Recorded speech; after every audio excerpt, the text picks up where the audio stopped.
Hey, what's up, everyone? Welcome back to the Gray Matters podcast. I'm your host, Josh Perry. And I'm also your host, Jackie Lauricella.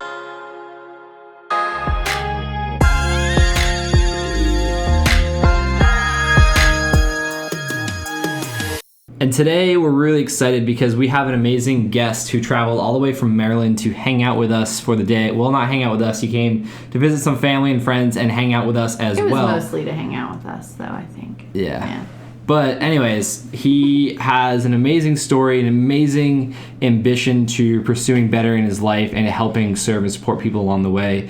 And his name is Kawan Glover. I'm going to let him introduce himself, and then we're going to dive into his story and share all of the reasons why you guys can succeed and not have excuses. So, Kawan, thanks for coming out.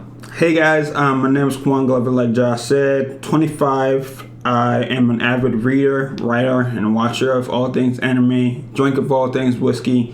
The quick and dirty of my story is that I've had a stroke and 3 brain surgeries since 2014, and now I have built a business around myself for the benefit of the people who need it, called Overcome Adversity. And it's not life coaching, it's not motivational speaking, it is adversity coaching. I want to help people deal with their challenges and bring their struggles to success. So I'm here to talk about this story. Yeah, That's welcome. amazing. It's so nice to have you here. And we got connected real quick. We got connected on Instagram about a year ago. Yeah. And just stayed in touch. And then I think Jackie reached out to you to see if you wanted to come hang out. And, it's been, 2 weeks since then? 3 weeks? Yeah, something like that. So. It was a quick turnaround. Yeah. I was already saying yes. But as soon as I saw the email, I was just like, I'm going. Yeah. I'm there. That's perfect. So let's start in the beginning. You were born in Richmond, Virginia, right?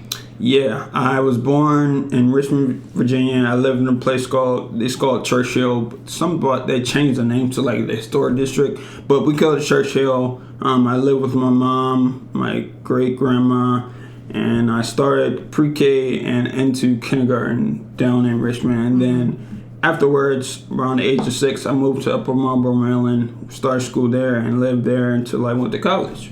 Yeah, and you were an athlete as a kid, right? You said you did boxing. Yeah, so I did. I guess it's called Bob Warner, neighborhood club football. Yeah, like rec league football. Yeah, that's what I called it. Where I was from was Pop Warner. Yeah, I did that, and then in high school I played football and also ran track. So I became an avid weightlifter in high school. They had actually a weightlifting class that I tried to take twice, but they didn't allow me to do that. So I gained the athlete bug in high school, and it sort of continued to follow me when I got to college. That's really cool. Did you do any other sports, like non-traditional or anything? Any BMX? No, I didn't ever get into that. I mean, if you can call risking your life to play tackle football, that's an outside sport, but nothing other than football and track. Football's pretty wild. It was on today, and I was joking. I'm like, I can't watch it because I'll just get sucked in too much. But if I think about it too much, about the amount of brain damage and collision and stuff like that football does to you. Did you have concussions when you played? There's a funny story. So I was in high school, maybe 125 pounds soaking wet, and we were doing a tackle drill, and for some reason they had me in a group with a lineman. And we did the nutcracker drill. So that's when they blow the whistle, you get off the ground. And it was like running into a brick wall that was falling on you. Yeah. And it was like that. My head shook like crazy. And I fell on my back, and I think I blacked out for a little while. I got up, I walked away from it, but I'm just like, there was no reason I should have been lined up against the lineman. So it's like a car crash. Yeah. And that felt like I get hit by a Mack truck. Yeah. Yeah. That's a lot. That's where my mind goes watching football and hockey. I try to get into it, but then sometimes I'm like, that's so much damage. Yeah, their brains. And we're cheering for it. Mm-hmm. Yeah, like the Coliseum, like the Roman Coliseum. Yeah, I'll watch it. If you guys want to kill yourself for it, I'll watch it. Yeah, there you go. So what did you want to do later on? The $1 million question when you're a child is, what do you want to be when you grow up? Yeah. Which I am far from. Not far, but I literally accomplished what I wanted, but now I'm doing something beyond that in terms of desire and wherever thought. So for you, you're on I find a lot of synergy between us and our story. So when you were in school, whatever grade, wherever, but like, what was it that you thought you wanted to do when you got older? And a little bit about, like, I guess we'll get into it more later, but like, what are you doing today opposed to what you wanted to do? So I had a couple of phases. I think I saw Jurassic Park growing up, so I was like, I'm gonna be a dinosaur person. And then I found I was a paleontologist. And then I wanted to be a mechanic because I wanted to be able to fix cars. And then I wanted to be president. You know, I think that was always something I said in between everything. And then I ended up working for a state delegate. And, you know, it was cool knocking on doors in freezing cold weather and blazing hot heat. But I was just like, the amount of glad handing you have to do in the political realm, I just don't think I'm suited for it. I'd rather work behind the scenes if I ever did. And before I got into college, I was like, I'm going to get a joint MBA and JD.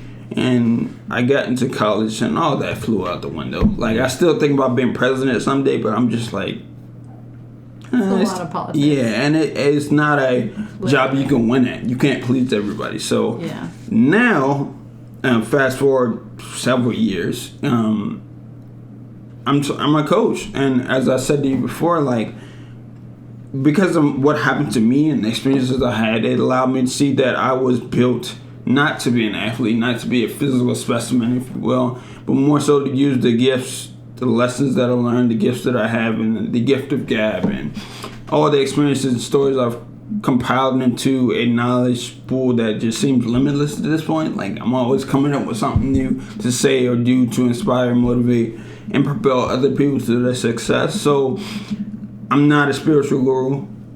Your faith is your own. I'm not a therapist. I'm not qualified to dig into your past. I'm not a cheerleader. They cheer for you whether you win or lose. I'm a coach, and I want to help people win the game of life. So, in spite of all the adversities, that's what I do now. You ever imagine you'd be doing something like that? Absolutely not. I'm majoring in finance, so I was like, I'm gonna be on Wall Street. You know, I'm gonna make a ton of money and live in a Manhattan in a penthouse. And then, you know, I love movies like Wall Street going up, and you know, going to college. I was like, yeah, that's gonna be me. And then I got into college. I started doing, you know, the finance, and I hated those classes. I mean, I was just like, no. I had a teacher that was actually he was an active stockbroker, and he was like, yeah, nobody in the industry actually does any of this. So we're not going to do any of this. So I had 2 classes like that, and those were the best classes. But 2 classes out of 30 plus classes, I'm like, I don't want to do this anymore. Yeah. And then it got to a point in college where I was like, I don't know what I want to do.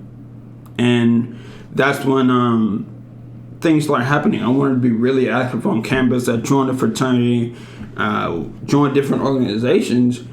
And then it just I got really stretched thin, and being a freshman, going to sophomore year, I wanted to do so much, but I didn't have the bandwidth, and I wasn't able to realize that, so I didn't slow down. I started ramping up even faster and faster, and then it was the summer. I started working for my now mentor, Brent Simpson, and you know, I was driving, and then I noticed as I'm driving, my hand would kind of drift off the wheel. So I was like, this car is kind of long, it's kind of dangerous, but then, you know, I'm driving and turning slower and slower. So I got to his office one day. We were working together at the time, and I was talking. I was having trouble writing, and he was like, dude, you all right? And I was like, yeah, but I was forcing the words out. And he was like, you need to go do this. And I was like, no, I'm fine. So he was like, all right. He went upstairs to get his wife. And, you know, when the mom comes downstairs, all she does is cock her head to the side. She was like, you need to go to the hospital. So I was like, yes, ma'am. And I got up and left. And then when I got to the doctor, I was still a pediatrician. Mm-hmm. I don't know why I was still a pediatrician at like over 18. But he looked at me and ran some neurological tests. And my arm was drifting with my eyes closed. It was drifting down. And he just stopped. He was like, you need to go to the hospital. So I went there. Went to the hospital. We waited 6 hours because I wasn't dying. So I was just sitting in the lobby waiting there. And they did a CAT scan, and it was just like, there's a lesion in my brain. And when I heard that, I was just like, I don't even know what that means. Am I dying? Like, it didn't really hit me, but I saw my parents kind of look around like they didn't know what to do. I didn't know what to do. So I went home. didn't think about it. My balance started getting worse. And one day my vision went blurry. And I went back to the hospital. They operated it, and it came to discover it was called a Cavendish malformation that set in my brainstem. So my hands stopped being able to coordinate itself, losing balance, difficulties talking. They did the operation, and afterwards I got up and walked away. So I was like, shit, I am invincible. Like nobody can stop me. So after that, again, I didn't slow down. So I went right back to school and got right back to lifting weights, got right back to living the college life. And does that come with like the partying and stuff like that? Yeah, of the college absolutely. Life? I think, as someone who you first get into college, like this is your first time real freedom. I was like, there's nothing wrong with me. Like I'm fine. I walked away from it. There was this big scar. It was healing and, whatever. So I was like, I'm just going to go back to college a week after surgery. And now I think back on that, I'm just like, I should have taken a break. How long were you in the hospital for? Maybe 2 days. Okay, same. Yeah. Yeah, and then I got up and I was like... How long until you started lifting again? Probably like 2 weeks. Really? Yeah. So after my brain surgery, I wasn't allowed to eat and I don't know how valid this recommendation was from the person giving it to me, but I wasn't allowed to get my heart rate over X amount of beats per minute for 4 weeks. To where my friends were out in the trails in the woods digging dirt jumps, I wasn't even allowed to help dig or rake. They're I think that has to do with bleeding. Yeah, maybe subcranial. Yeah, maybe, but bleeding, that's crazy that that. because you had surgery. Yeah. You had a brain surgery. This is the question: did the doctor tell you? No, doctor didn't tell me anything. He was just. They put I don't remember if my surgeon told me not to either. If that was just Trish. Yeah. I have to see if I have my notes, but it's crazy. So you were in the hospital 2 days. You were back in school a week after your surgery, and then lifting 2 weeks after your surgery. Can we backtrack a little bit though, because you went to the doctor and they said you have this lesion in your brain. Did they schedule and plan the surgery? Did they give you any kind of guidance, or they sent me home? No, I had an MRI after that to get further details, and they sent me home and monitor if anything changes, then we'll operate. Jeez. And then I guess maybe a week or so later, that's when I start, really losing balance and really getting the blurry vision. And my dad was at home working at the time, thank God, because if he wasn't, I don't know how they got to the hospital. So he took me, and then they decided to go ahead and operate. And the surgery was successful. Had a great doctor, great team. And that was in Maryland? Yeah, that was at George Washington Hospital. Okay. It's a great hospital. During your surgery, did they ask you before you went on it? Did they ask you what type of music you wanted to hear? I don't remember. It was almost 10 years ago. Certain surgeons do that, but some surgeons don't like to listen to music. I don't remember. I don't believe so. I just remember them being like, all right, we're going to give you this IV. It's going to, drift you off to sleep in a little while. And so, say whatever you want to say to your family or friends. And I remember I fell asleep right away before they even took me out of the room when I was supposed to fall asleep later. That's all. But I don't remember them asking me about music. Yeah, my doctor asked me one-on-one to hear, and I was just like Bob Marley. Yeah. And then he was like, okay, and they put the thing on my face. And the last thing I remember, waking up in the hospital. See, I fell asleep before I even had the mask on. Whatever pills they gave me to relax you just knocked me out. So. That's funny. So what goes through your head when your body is not betraying you, but also kind of betraying, when it's not doing what you want it to do, when it's doing these weird unpredicted things, you don't really feel like you're in control, what goes through your head? It's so funny because when I started losing my balance, my mom said, are you taking allergy medicine? I was like, oh, well, I'm not, so maybe this is why. So I wasn't thinking anything more serious than allergies. Yeah. And then I noticed my hand, I'm texting, but my thumb is struggling to type stuff, and I was like, I just need to take more allergy pills. Because, I never experienced anything like this. So I was like, okay, just take more allergy pills. And then when I was, in the MRI machine, and they were, using all these complex words, and I was just like, yo, can you just fix this? I don't care about what you're talking about. I need to go back to school so I can finish. And this is during the summer. So that's why I was so adamant to, get the surgery done and get back to my life.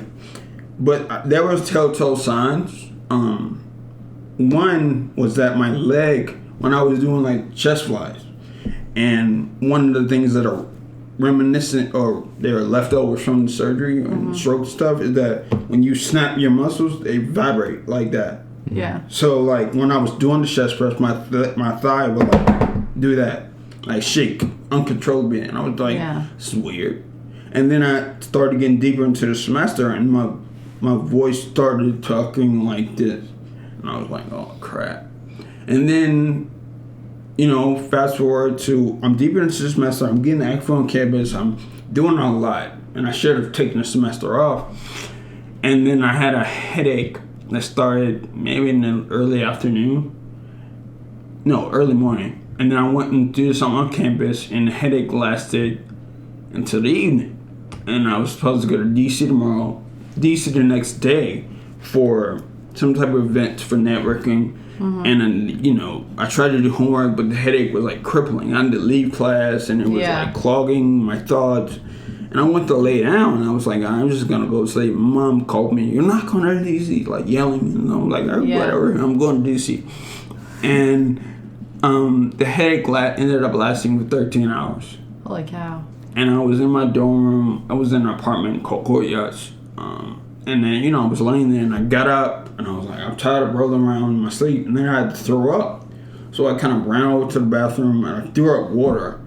It was just weird. And then my vision, again, went blurry. So I was just staring at weird, whatever it looked like fog. Yeah. And then when I tried to get back in bed, my right leg sort of shot out, and then my right arm went numb. So I'm on the bed on all fours, and then all of a sudden I'm just, you know, I can't move. I'm rolling over.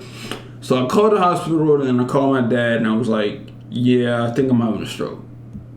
And I was like crying. I was like, I don't know what to do. And there wasn't anyone there, so I was alone. Oh my God. And I was just like, shit, how do we get here? Yeah. And then, you know, the hospital was amazing. They came up the stairs, they got me.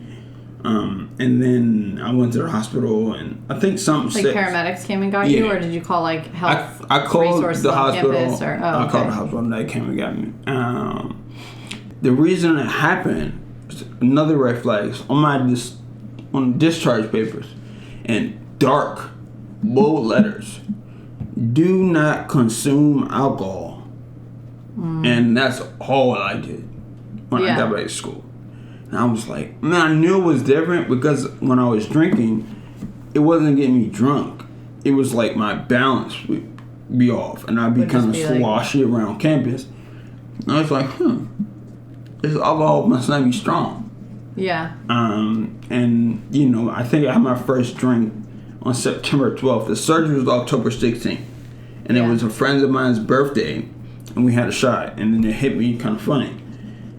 And then I had the stroke on September 17th, and then I was in the hospital the 18th. And then rehab, I was in George Washington for maybe a week or two, but it was so humbling, you know, go from being an athlete to from an able-bodied person to athlete, someone who, you know, prides themselves on what they can do with their size.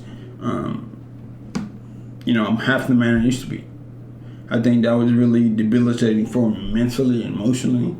It was debilitating, of course, for me physically. I remember times when they were, you know, giving me food, and I would like throw a table away from me. Like, can't believe this. Had to give them my apartment.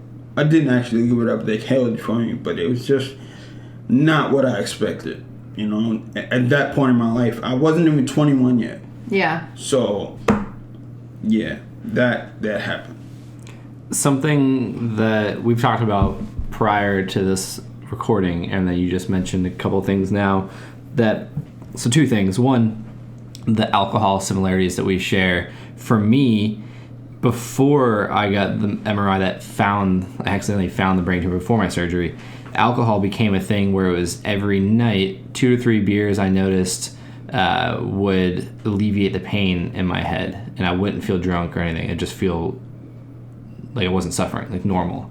And then that led into like the lifestyles where it was like, oh, certain nights we do drink more, but there was like this subconscious gravitation towards alcohol because I was making connections like, oh, just a couple of drinks, I feel good, like, or I feel normal. A couple more, I feel good. But I was also in the same environment, like college environment. I wasn't going to college, but I was hanging out and partying. So I think that's really, really interesting. But also, more importantly, like the mindset that you have, or had, and still have of like doing more, like the go-getter, like I want to accomplish these things, so it's not going to happen unless I put the work in. I find that like the whole like doing less is sometimes more for you and I mentality, Jackie as well. Like more so now we've accepted it, but back then these are learning lessons. But like I find a lot of similarities between our mindsets of like why we're able to overcome the adversity we have to be doing what we're doing, and why most people, and not in a judgmental view, but like what I've witnessed and just observed, I'm sure you're the same, is like a lot of people sit in their story, and that story identifies them, and that becomes the excuse of why they can't do the things they want and push forward. But we've had some kind of DNA, ingrained in us that's like, no, do the work, to go hard, and it doesn't matter if you have a brain surgery, it doesn't matter if you have an injury, it doesn't matter. Like you get up, you try again. Yeah. And I think that that's something that I really want to highlight, and one of my favorite pieces of connecting with people like yourself is that the reason why you're still pursuing what you're doing today, and not only for yourself, other people, is that mindset. And I think that that's something everyone has the ability to embrace. It just has that choice, and you developed that choice, I think, before you were aware of it. Same with me. Because you wanted to do the things you wanted to do. You weren't going to sit back and let something take the power from you, I think is a good way of putting it. You own your power, and it doesn't matter that life's different today than it was, yesterday, or that you're not doing certain things or the way you want to, because your mindset is you're gonna keep going until you get to where you want to go, or you're in love with the process, which is one of my favorite things from Gary Vee that we share a commonality in. It's like being in love with the process. But I just wanted to highlight that, like that's an interesting perspective to have as a human being, that allows you to get over adversity and not see it as adversity, but like you being able to take it to the next level and want to share that with other people. I think is an amazing thing, and reflecting on our past to where we are now is why these things are important. But that's just, that mindset is something that everyone has. It's just a choice to step into it. Right. What did it take you though to like get to that place where you were like, I'm just gonna do life regardless of what happened? I think it all came to a head probably this year. I saw a movie, The Old Man and the Gun, and it's in my Instagram bio, and he's the guy was stealing cars or robbing banks, and he just spent his life robbing banks. He'd been locked up 15, 16 times, and he just like robbing banks. That's all he wanted to do. I think the actor was Robert Redford, and the lawyer assigned to his case was like, man, there's got to be something else that's a sign that you can do to make a living. And he was like, brother, I ain't trying to make a living. He said, brother, I'm not trying to make a living. I'm not talking about making a living. I'm talking about living. And I feel like unless you're truly authentic and you lean into and embrace and accept your story, then you're going to spend your life trying to make a living instead of spending it living the life you have created for yourself. Yeah. So as far as your timeline goes, you were having issues. You went in, they did the MRI, and then they did a surgical procedure. October 16th was your first surgery? No, first surgery was August, that's 2014, right. August 15th. Yeah. And then when you had a stroke, that was in September. September 17th. Yeah. And then I went back to school, after a semester off or recovering. Yeah. Okay, so you did take some time off, and you said you went to rehab and things like that. That was a humbling experience, and I think a lot of people don't realize about hospitals. First of all, they're expensive to stay in. Mm-hmm. They give you crappy food, and then when nobody's there and it's dark and you can't sleep, you're just by yourself. So I delved into YouTube. When I found one of my favorite YouTube channels, it's a gaming channel, The Rad Brad. But at the same time, one of his videos over, there was just nobody. The room was dark, and I was just in there by myself, it's 4:00 in the morning, and I have like stuff to do the next day, but I couldn't. It was like being in a luxury prison. Like, you have to eat when they tell you, or certain food you have to get when you use the bathroom. I was a fall risk. I must have still recovered. To help you, yeah. So it just I enjoyed having people see me, but when they left, I was just like, okay, this is great. And then fast forward, I went back to school. This was 2015. So you were rehabilitating like speech and body movement. And... Not speech. That kind of came back. I had something called dysphagia. So that's difficulty swallowing. Yeah. So I had to be careful about using straws or drinking anything. I still have a little bit of some of the symptoms. Like when I get full or eat too fast, it's like my throat closes up. So I have to slow down. But I did the bid, I like to say, in rehab. And that was like a month. So it wasn't too long. I went home and rested. Went back to school that spring semester. Feels like forever, I'm sure. Yeah, absolutely. Went back to school that spring semester. I did, I did what I could. Now that summer, there's like a deep depression that set in. Like, I wasn't able to relate to my story. I didn't want to accept the fact that this is where I was. I wasn't in control of my body. Just wasn't the life I imagined for myself. So when it happened, I was just like, my reality was conflicting with the image of where I wanted to be. Yeah. So I spent that summer living in my apartment every day, and I watched Sons of Anarchy, like the whole series, and I don't think I left my apartment but for like to eat. And then I, at the end of that series, I was like crying, boohooing, and then I got an internship, so that I kind of snapped back to reality. But the depression had set in, and that summer I spent, just trying to relive my life, get back to baseline, if you will. And then I went back to school that fall semester, every semester adjusting to who I was then. But that fall, I also, I went back to the doctors for a check-in. So you have an MRI. I hate MRI. So I have like 15 at this point. And, your doctor wants to see your brain scan. So we went in for a normal checkup. I expected him to say, yeah, I see something still there, but, you're fine. He came back in the office, and then he looked at us. It was me, my mom, and dad in the room. He looked at us, and he kind of had a different face. So I was like, is everything okay? He kind of did a slow sit down. He looked at the paper, looked at us, and he was just like, yeah, it's grown back, and it's bigger, and it's growing faster than last time. Jeez. So instantly my mom is like bawling, my dad's holding her, and then without thinking, I feel like the words spilled out of my mouth. I was like, let's schedule the next surgery. Let's do that right now. And I was like, what did I say it? Yeah, was that me? I didn't have time to process it. And, they scheduled it. But I think that was my way of kindness to my parents. In that, all right, well, we got the news now. Let's do something about it. Versus sitting here and crying and boo-hooing about, when that was going to be. That would come back to haunt me later when I had time to actually process everything. Because I never did this whole ordeal until after it was all over. But surgery was scheduled for October 1st, 2015. So, went into that surgery, and my mindset was kind of like, I'm done.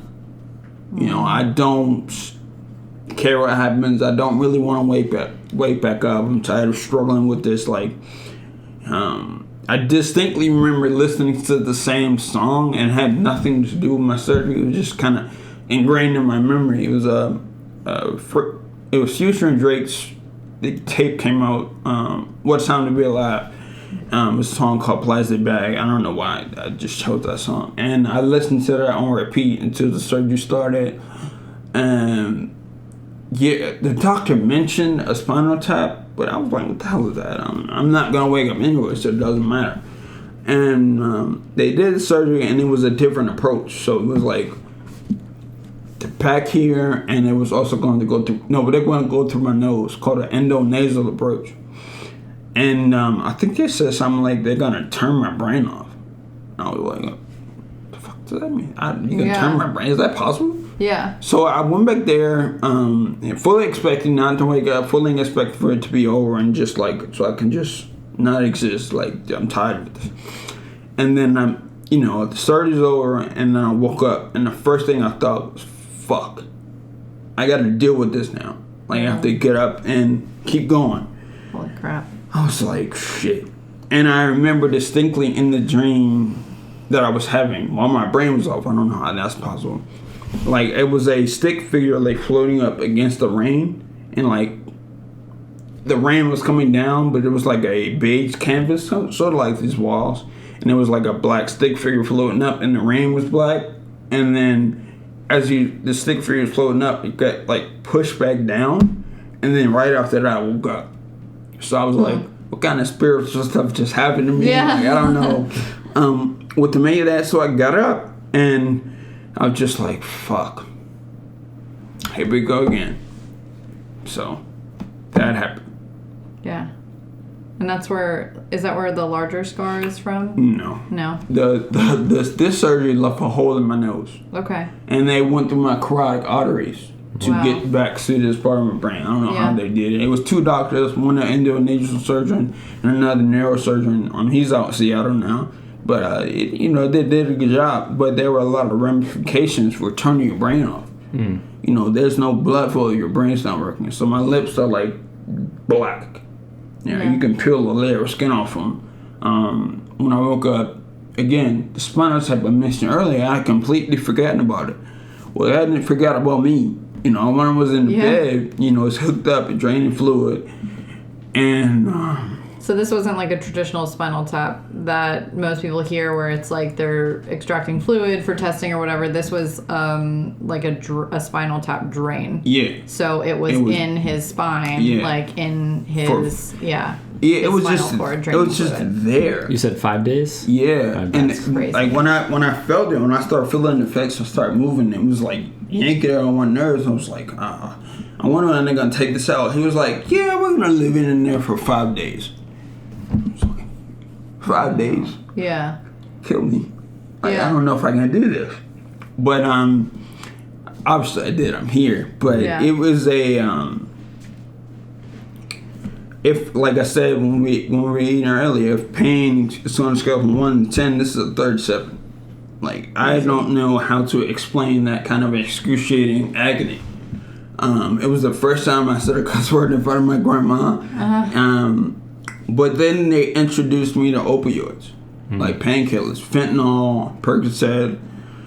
They started me on like an hourly consumption of fentanyl, and that's considered like heroin or steroids. Yeah.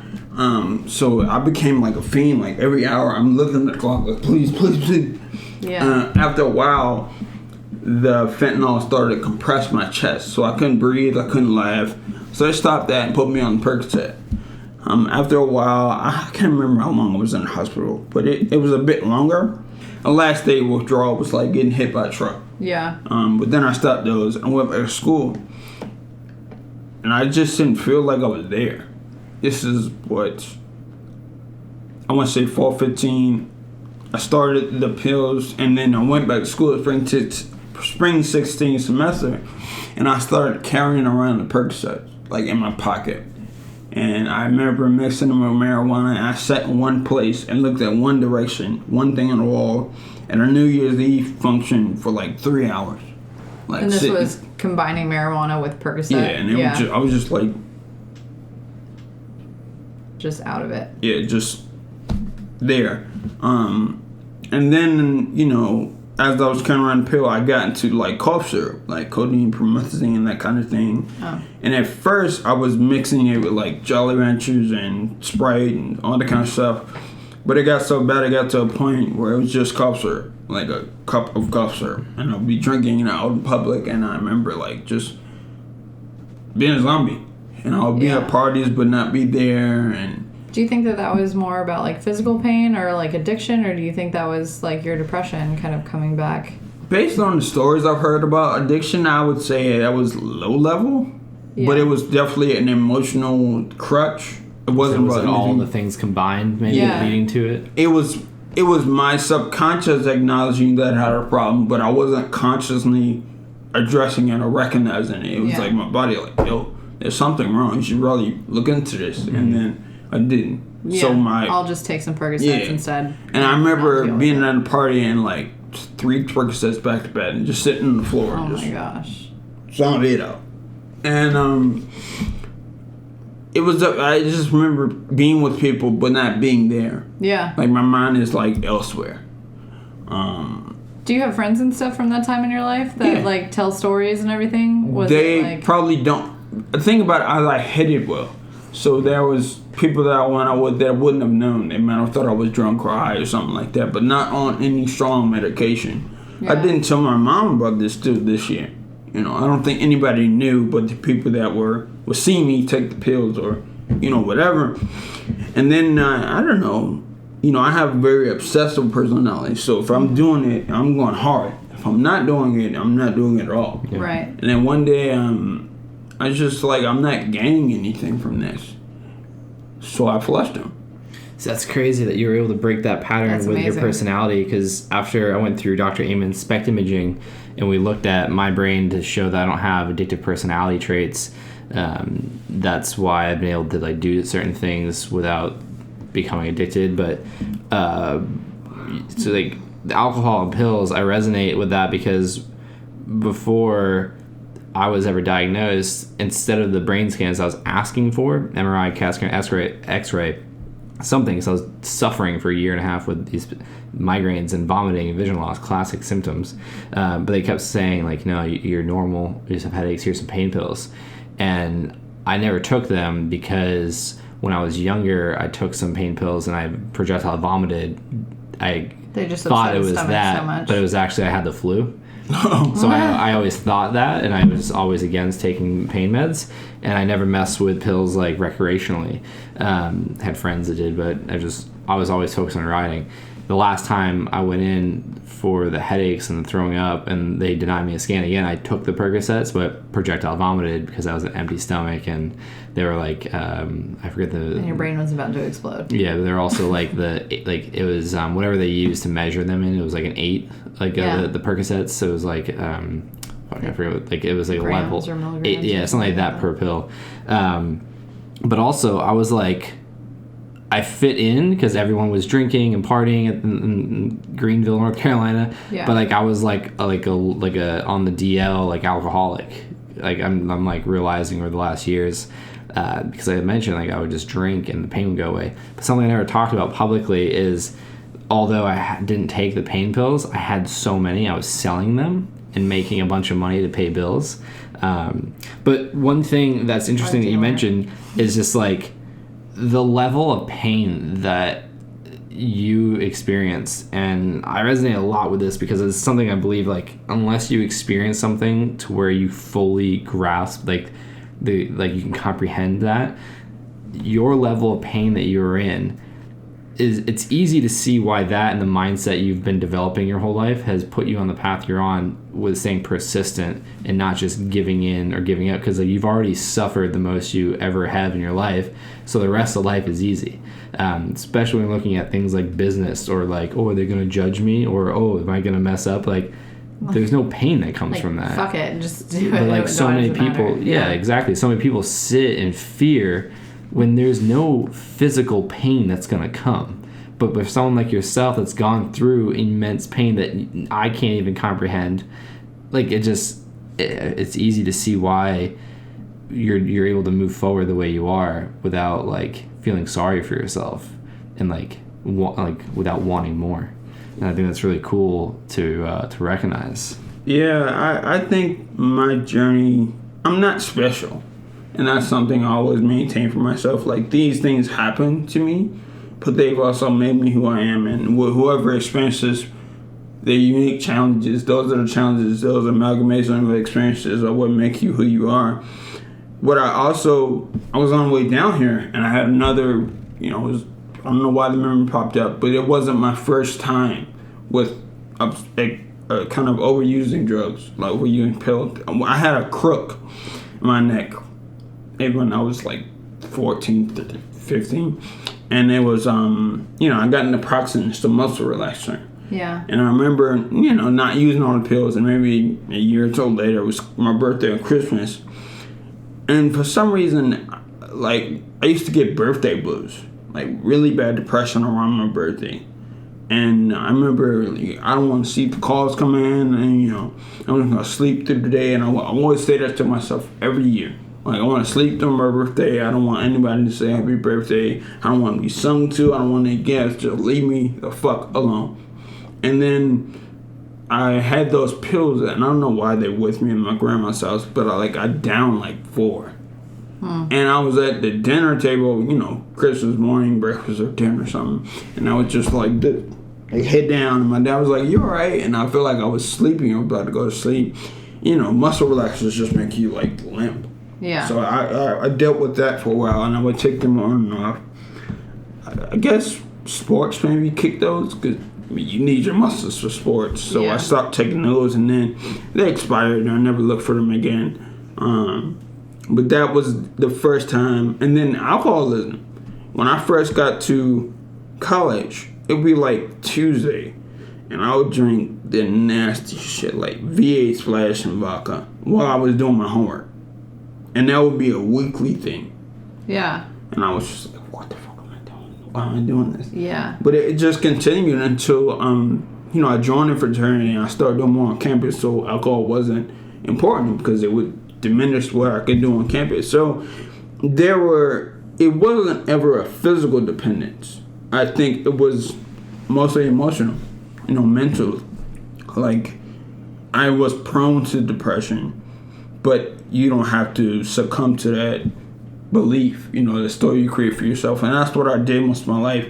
Whatever story I told myself, I just started believing it. I am this way, I can't gain weight, or I can't be stronger to play football. I don't have the skill set. I didn't play for long enough, And I was a utility guy when I played track, but I was like, yeah, I'll never be top of the team. I'll never do good in the race, so it doesn't matter. I just score points. And, I was always down on myself. And, I further created stories like, even when I had relationships, it was more like, you're just a stepping stone for her to get to the person she's supposed to be with. And I constantly told myself, and I constantly would sabotage situations because of that. I just told people, I told myself mostly. And that's what I kind of realized about a lot of people. The only person that's telling you can't do something is you. Everyone else in this world represents a mirror, and you can't judge the mirror because essentially you're judging yourself. Yeah. So that's what most people do, is create these stories, create these narratives, and they box themselves into a story they created, and they saying everybody said this. Like, no, everybody didn't say that. You said that. Yeah. So stop saying that. And then cherry-picked information to, make it feel like people were saying things like that. Yeah, absolutely. I think pain leads to seeing our stories as just stories, and then that subconsciously gives us a choice to, do we want to give into the story? Is that what we want? Or do we want to rewrite our story? And that's where, we were talking earlier about Dr. Joe Dispenza's work. We can go down a whole rabbit hole talking about that stuff, but, that's literally, we were talking about raising Cheddar. He's a 13-week-old puppy that we have now. We have 5 weeks from yesterday. Yeah. Or as of yesterday. And we were talking about every time he, falls or gets scolded or it gets hurt, he develops this limp with his front paw when he didn't hurt his front paw.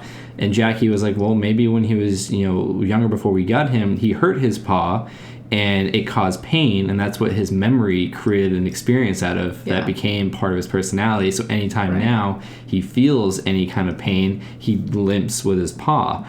And I watched the cat swing at him the other day, because he was bothering the cat, and the cat barely touched him, almost missed him a little bit, and he yelped and he started limping towards me, and I was like, there's no way, dude. There's got to be something ingrained in there, or the first time he did get hurt around us, I remember, and he limped, and he got a positive emotional reaction from that, so it was oh, I know, now it's he's a puppy, he doesn't understand, he's not but he knows oh, if I limp and I cry, I will get love and attention, and that's what I need right now because I'm scared or I'm hurt or whatever. So I think a lot of people will fall back onto something similar like that as well. especially that victim mentality, it creates those chemical emotions we become addicted to. And every time we talk about why we can't do something and people support that, we're fulfilling our ego of telling ourselves we're correct. And no, you can't do that. It's too scary. It's too hard. You're not good enough. And then you get people like, yeah, like, no, like, why would you do that? Like, like, here's my story. And then we become addicted to them. But I think for, everyone in this room, actually, like, and anyone in general, going through a painful situation gives you the opportunity to think about, is this what you want to experience tomorrow? And if you don't, you can change it. It's not going to happen tomorrow. It may not happen overnight. It may not happen the next year. And it may not be easy. I guarantee it will not be easy, but it'll be worth it. And that's what you're a walking example of. Like, literally to walk is a challenge. It's like before you're lifting, it's something that I find most intriguing about the brain is what you're talking about with your story. And like, do you want to believe the story, or do you want to rewrite your own story? Because then how you rewrite your story is how you live your story, and that's how you create your future. Like, I remember I was talking earlier, the deep work of Dr. Joe is like, you doing the same thing day in, day out is reliving your past into your future, and you're not doing that. None of us are doing that. So that's really awesome. Yeah, I mean, like, people fall into the comfort of sadness, the comfort of, oh, I can't do this because of this, so I'm just going to live in that for the rest of my life. And, the greatest part of being a human is choice. But a lot of people make the choice that they don't have to live, I don't have to live up to my full potential. And we're the only creatures on earth that do that. Yeah, that's interesting. Yeah.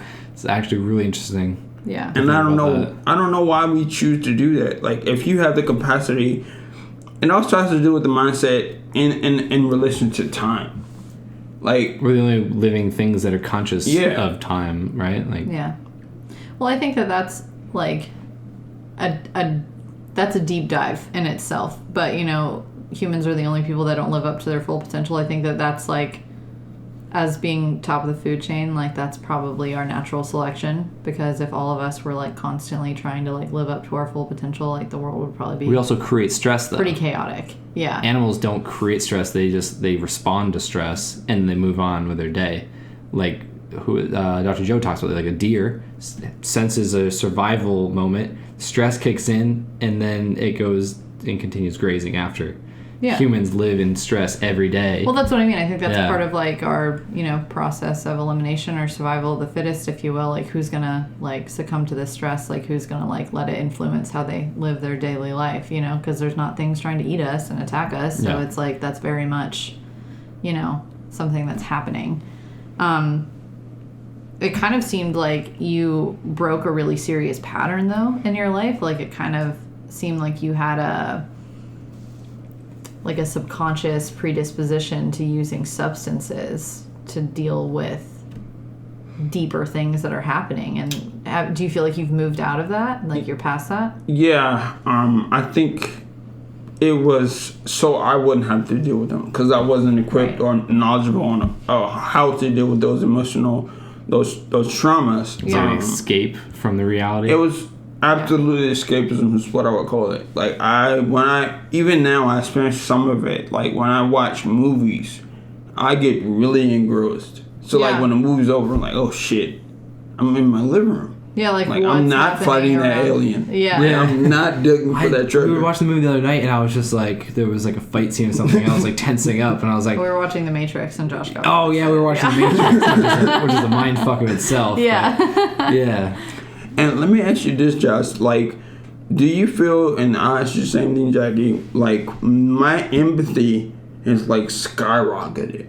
Like, I can talk to a stranger and like automatically, by default, put myself in his or her shoes. Yeah. And that's the way, I think that's kind of a good thing. Sometimes it can be a bad thing, because like, in situations where I should decide for myself, I'm like, what if this person had this happen today and this happened, and then now they're needing this and I don't help them? You know what I'm saying? Like, I feel like sometimes the compilation of overusing painkillers, alcoholism, and my need for escapism, dealing with depression and anxiety, manifested itself in an extreme ability to empathize with other human beings. I didn't notice it was that high until after I started going to therapy. And I went in school. It's probably the end of the 2016 year. Maybe next 2017 when I started therapy, I believe. The beginning of the fall semester. But that psychological therapy, like communicating with. Okay. So that 2016, after I kicked the addiction, I got to a place. My favorite artist of all time, hands down, was Kid Cudi, and then there was a class you had to report into, and let them know if you're not coming. So I made up some bullshit excuse about something happened to my family, I can't make it, and I sat in my room and I cried for hours. And I played this song on repeat. And that was one of my favorite Kid Cudi songs called Ghost. Oh. And one of the taglines. One of the taglines is, I hope they understand. I hope they understand that I really understand that they don't understand. And to me, that was I hope everyone knows that I know you don't give a shit. And I'm okay with that. And then I was all right, so this is it. So I wrote a suicide note, and I was I'm done. And then I put it in a group meeting with some of the people on my line ran across. And one of my bros, he came and kicked down my door and was like, what's wrong? What's going on? People calling me. But that was my second experience with suicide. Yeah. Attempted suicide. I didn't even really attempt it. My first one was back, you got to take it back 2014.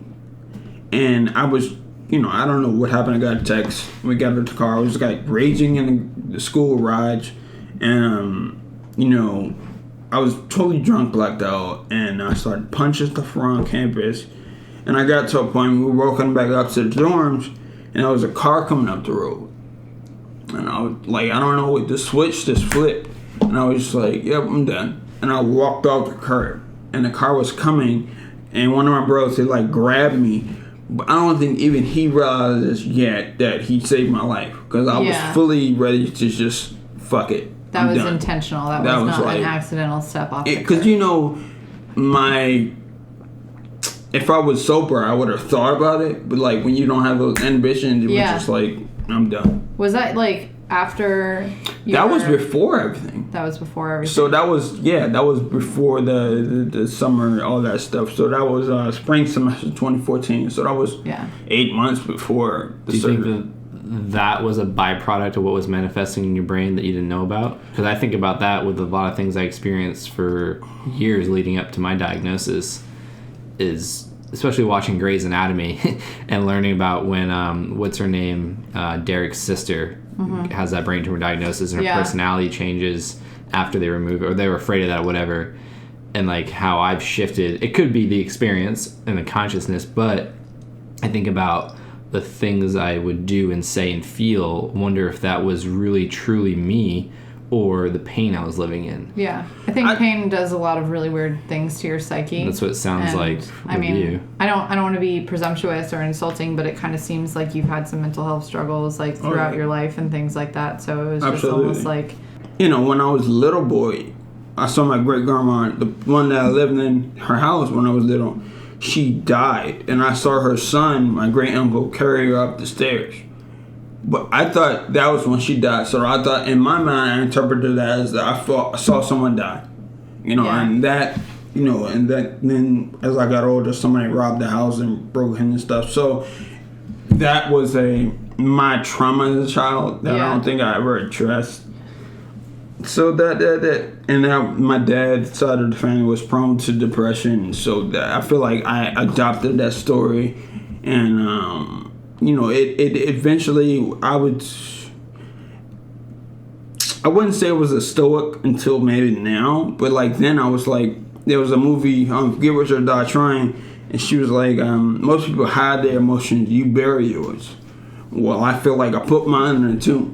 Yeah. And I didn't want to ever see them, but it got depression and got interwoven into your life, even when you weren't conscious or aware of it. So it's you had something weigh, but at some point it has to come back because you can't go forward without it. Right. So the longer you're numbing the pain out, when it comes back, it feels stronger. That's why people keep doing the pain pills. So when it kindly came back, it was like.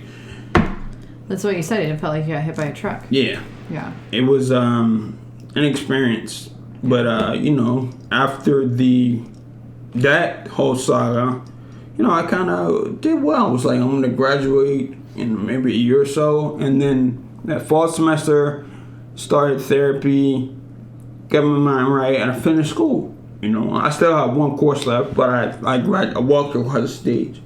And then, I graduated May 23rd, and I was going to start work May 25th. So I was in the financial services industry with my mentor. He made a position for me, and it was great. I started driving finally again because I stopped driving because of my arm, Mm-hmm. So I started driving again. I had a girlfriend. Everything was good, And then we had like a kickback. Maybe it was the end of summer or start of summer or something like that. It's probably the end of summer. And I started drinking again. And, I had drinks before and nothing happened. And then I had the same, I'm not getting drunk. Like, I've drunk this whole bottle. I'm not getting drunk. I didn't think about it too much then.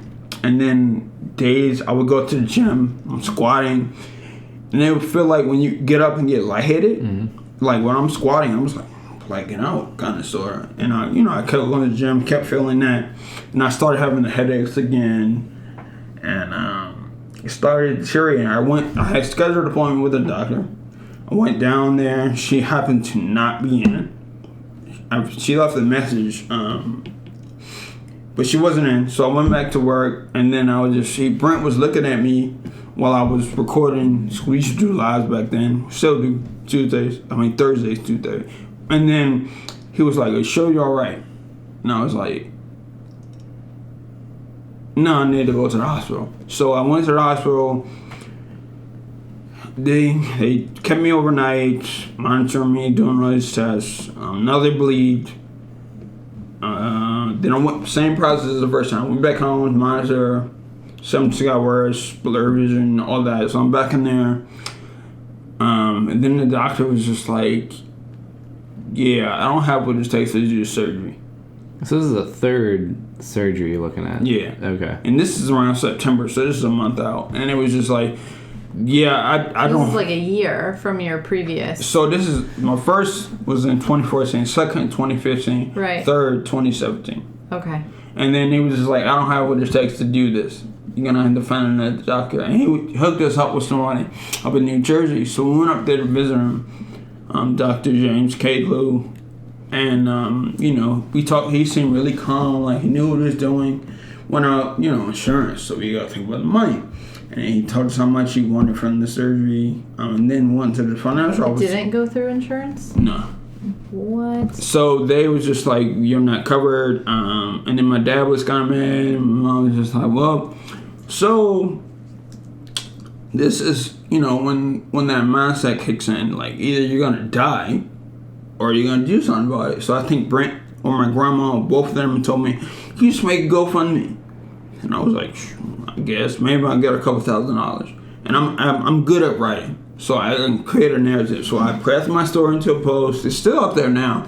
Please, if you see it, do not donate. You can read the story. Like, I'm taking money. I appreciate it, but you don't have to give money. And I wrote the story and I posted it in 48 hours. No. I had $48,000 in first 2 days. Dang. And I had like God. $77,000 in the first week.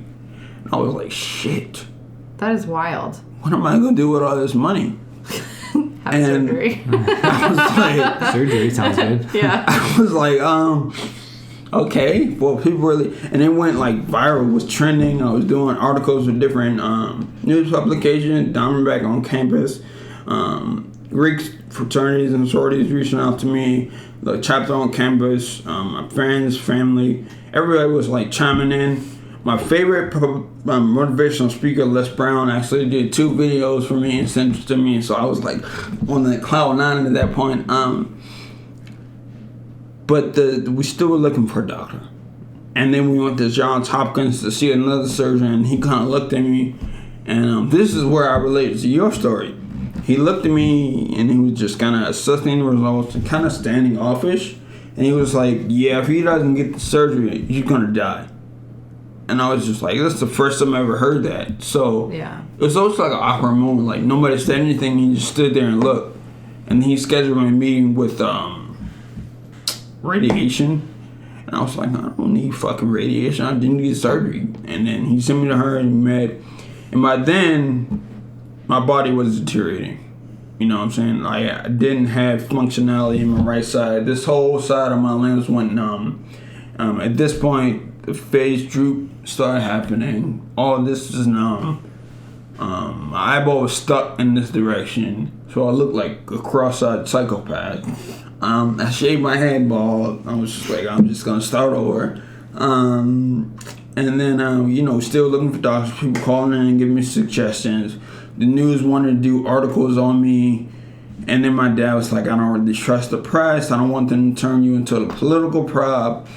And then it's funny because all of my previous doctors happened to be at the same conference. I guess doctors run in the same circle. And they all met, and the doctor in New Jersey, they was just like, yeah, he's the best for the job. So we decided on him, and we just went through with it. And so when I went up there, that's a whole nother deal, but I'll skip that and come back to it later. I had the surgery, 15 hours. Ugh. It was like a dream. Rehab for a month, so about 6 to 8 weeks in the hospital. Came back in time for Thanksgiving. So the surgery was a success. And when I got back home, it felt like I had been in war in my life, and then I was like, all right, what now? Like, if I was a boxer in my life, and now I'm not fighting, what do you do then?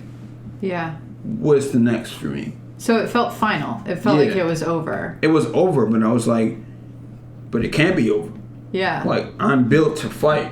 Yeah. Like, what do I do now? Yeah. So I was like, I kind of, when I got home out of the crappy rehab hospital with all the terrible food, I was like, oh, Mom, I got Chick-fil-A, and I sat on the couch, and I was like, done with school. Okay, so what do I do now? So now I poured all my energy into like physical recovery rehab, doing push-ups and working on stuff. But at the same time, it's like, I don't really know what I'm gonna do next. I still had a position with my mentor, which I eventually went back to, but I was just like, I don't know. One day I was staying with my girlfriend then at the time. I was staying at her house, and then one day she dropped me off back at home, and I was just like, I'm gonna talk about it. Like, maybe someone will listen. Maybe someone will gain some type of inspiration from it. And like, I think it was like January 29th or something. And I just turned on Facebook Live and I started talking. And like, my voice was all muffled, my cheeks were puffy, and my face hadn't been cleaned up at all. But I started talking, and I shared some motivation. And I continued to do this weekly, so that kind of started to forge my purpose. And then, later down the line, I guess that year into next year, I got into the stock market, started becoming more financially savvy, and I started to think about what I had been through. And I was like, it was a challenge, it was a struggle, it was an adversity, and I felt like adversity was a powerful word. But like, start something called adversity, it doesn't sound like people want to relate to that. Like, my business is adversity. Like, yeah, everybody's business is adversity. I mean, like Gary Vee says, adversity is the foundation of success. So for me, I was like, all right, what did I do with adversity? Like, I beat adversity, or did I jump over adversity? And I was like, overcame it. So that's where I got the company name for, and I got unstuck. And then I got the logo, and then everything started happening. But then there was a sense of guilt that I had to deal with. And I felt like I was responsible for everybody worrying. I was responsible for what happened. I was responsible for the struggle. I was responsible for the excessive amount of bills that were coming in. I was responsible for everything that had happened to everyone around me involved with this situation. And I took on that guilt, and I blamed myself for everything. And that wasn't the best thing for me, but it was a weight on my back. One good part of the story is that's why the book I'm writing is called Favor: How Struggle, Stroke, and Surgery Help Me Find My Life's Purpose. I say favor. My grandma always says, favor ain't fair, it's just favor. And my hospital bills, all in all, total $1.2 million. And I was like, after insurance. Yeah. And I was like, I'm just gonna go bankrupt. Like, I have no way to pay for this. Yeah. Even with the GoFundMe money, that's like a drop in the hat. Yeah. But I kept checking and calling insurance every day. And one day I woke up and they took the biggest bill. I think it was like $500,000. They canceled that out. And then, like, insurance covered that. And they started covering more stuff. And I barely had to use the GoFundMe money. And I was able to use to rehab and get around and all that kind of stuff. So that was a big miracle. That was just favor. I don't know what else to call it. It's just favor. Like, that doesn't always happen, but it happened to me. So that was kind of like the end of it, and it starts to lean into where I am now. And then the only other part that I didn't touch on was like the mental state of being in the hospital. Yeah. Yeah. And whenever I smell that smell now, or see that kind of texture on the walls, I'm like, yo, I need to get out of here. Yeah, just like, uncomfortable. It makes me crawl because I can smell the bleach, and I can. When I was in the hospital, whatever medicine they had me on, like anti-seizure, a lot of this other stuff, it made me start hallucinating. And I was arguing with my mom, like, they're trying to kidnap me, they're trying to take me away. And she just looked at me like, what the fuck are you talking about? Like, very confused. And I'm like, I'm so serious, I need to get out of here. She was like, all right, get out then. And I was like, because I couldn't get up. Yeah. So she was like, exactly. Like, and she was like, I gotta love that tough love from mom. Yeah. She was like, you were so adamant that they were trying to kidnap you, but they weren't. I'd forgotten people's names. There were like cords in my head. You know in the movies when they snatch the cords out? Yeah. Like during a waking dream I had, like the cords and a wrap on my hand to snatch all that out. Yeah. Snatch all the cords in my arms out. And so you had a lot of fear associated with this experience. But it's like the meat sweats mixed with dreams that I thought were real. Like, it was just craziness. Like, there's a chapter in my book called Strange Times at Newark, New Jersey. And it's literally 3 stories that make no sense. One of them is like a family of raw chickens that the son, a family of raw chickens walking around wearing a business suit, and one of the sons drove off into the sunset. It didn't make any sense. And at the end of the chapter, I quote something from my favorite movie of all time, No Country for Old Men. And at the beginning, he was just like, I don't know what to make of that. And that's how the chapter ends. Like, I still don't know what to make of that. Like, I don't know how to explain it to people. But that happened. And then now, after all that, I started sharing my story. But the posts I were posting, what I thought people wanted to hear. Like, oh, I'm doing this and this now. I'm doing all this reading. I'm doing all this exercise. Look at me, look at me, look at me, look at what I'm doing. And there wasn't anything behind it. My mentor was like, yo, you're paying for ads for what? If you want people to see you, then what are they going to do with your story? They don't even know your story. They just know that you like lifting weights. So I had to stop for a while.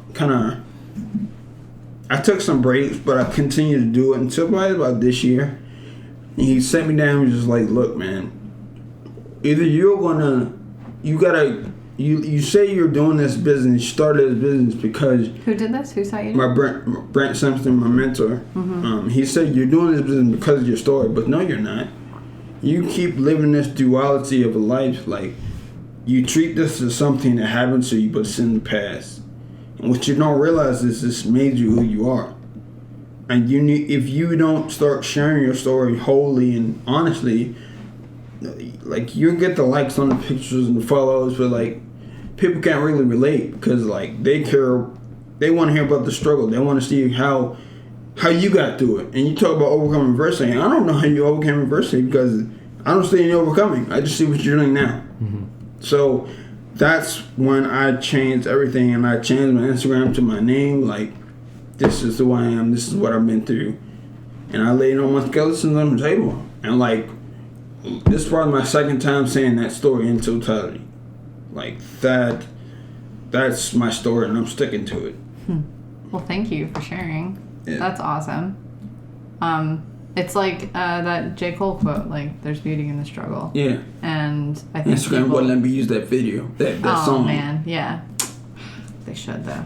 It's awesome. But I think that when people are authentic, and authenticity was one of the things that you listed as a core value of yours, and I think the more you can stick to that, like, authentic, true self, the more people you're going to draw to you. Like, it's amazing that you guys were able to make a connection, but Josh is authentically who he is on a very regular basis, and he's able to kind of like pull these people into his life, and it's incredible to watch, and it's incredible to be a part of, and it's incredible to do it in my own life. So I feel like you're on the right path, you know, just keep forging forward. That's one of the biggest things I've been learning more, and it's like that fine line of like, all right, you gotta make money, but then there's guilt around making money off of helping or by helping people, and there shouldn't be. And so one of the biggest, I think the most important things I've learned in terms of like marketing, for lack of better words, like anytime you promote yourself or what you're doing or whatever it is, your cause, really sharing the struggle, sharing who you were, what your desires were, what that obstacle was, what you did to overcome, and who you became, and what your purpose is now. Because at the end of the day, showing off what you're doing, who you're with, what money you're making, what things you have, all like whatever, like what people desire, showing them what they desire, what you think they desire, they don't relate to that because that's things they want. But if you can share, hey, I was a young kid that wanted to do X, you know, Y happened to me, everything changed, I did this, and now I'm doing this. This is how I did it. The how combined with the obstacle, I think is what grabs, or I know is what grabs people's attention, because that's what it did for me. And that's why I love that you're like, oh, I'm not a motivational speaker. Because when people are like, oh, so you're like a motivational speaker, I'm like, no, I hate the word motivation, because to me, motivation is just energy in that moment. What I want to do is inspire new perspective, and I think that's the same for you. And it's just interesting because for me, I had all the motivation ups and downs for years until I finally stepped in and owned my shit and took accountability for my life and really started to talk about what I was going through as far as the struggle and what I did to overcome, and people started to catch on. They started to relate because they can't relate to us doing something now that they want to do. They can relate to, oh, he was in the same spot I'm in now. I feel that. Like, he felt pain or sadness or guilt or depression, and it's okay for him now. You know, not that it's not gone. It's just like it's something you've been able to deal with and like we've been able to deal with. But it's like, oh, there's steps. Gary Vee talks about this. No matter what you want to do, if there's someone that looks remotely close to you that's doing what you want to do, you have a roadmap. I think that's what's important for people like us that want to inspire other people to take charge of their life. It's not we're not selling anything. Like, yeah, that like we have a business out of what we're doing because you can make money doing anything. Why not help people? Right. But it's really about getting people to see the process of what you did to make their desires manifest. And I think that's all you're doing now, and you should be focusing. You shouldn't be doing whatever you want. But what I would recommend is when it comes to creating content, what Brian and I focus a lot on is like, what value can someone take from this? Cool, I did a max squat today. What value is there? Last year, I couldn't squat 100 kilos. I did this with a coach. I hired a coach. I invested in it, took accountability. I studied. I did this. Like, I went through this course. Now I'm PRing. There's some steps in there. And then, oh, by the way, I'm offering how you can do that too. Yeah. So it's not just check me out, check this out, like my watch. It's like, here's a real bit of value. Yeah. And you have so much of that. From everything you just shared, there's so many pieces to this puzzle that you can just, hey, check this story out and what I did. Like, there's some value. Like, there's so much. So if that's anything you ever want help with, we're here to help. Like, for sure. But I think that's there's so much to that. So did you answer his earlier question? I have it written down. As far as do you feel like you're a more empathetic person after your experience? No. I feel like I know where you're going to go with this. I feel like I've been empathetic since day one because of my mom and how I was raised in that environment, to where I remember being young, my brother and I were wrestling, and I was standing on top of him, and he pulled me and I slipped, and I fell sitting down on his head, and he started crying, and I just started crying because I thought I hurt my younger brother. And I've always been that way. I've always had this sense of pain for people or animals going through pain, and I've always resonated with it, accepted that as mine, fuck, I feel bad for that dog or that person or whatever it was.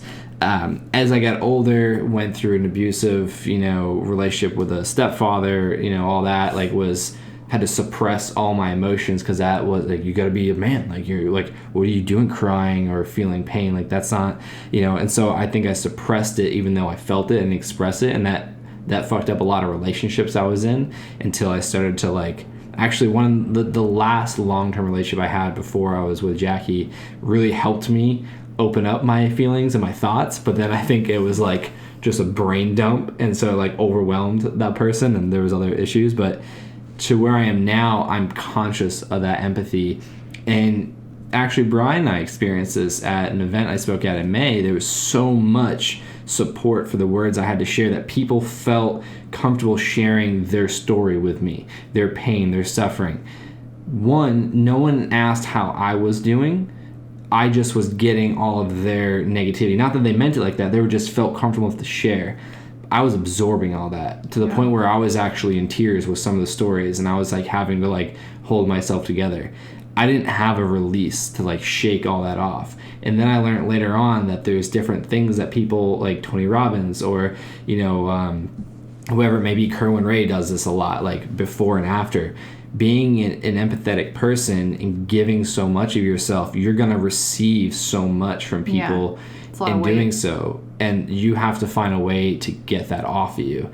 I wasn't prepared. I was told what may come from that event I was going to speak at, especially if I did it with the passion I did, but I didn't understand. Now I do, so I have a system, but it was just all day talking to people, and then go back to the room and just hold on to it. Do it again for 3 or 4 more days. Yeah. So my answer is no, but I've always been empathetic. I just suppressed it for a while, and now I'm conscious of it, and now I've added this piece to getting, taking in someone's emotions and struggle and pain. We feel that. Yeah. But it's important to recognize that that's not our shit, that's theirs.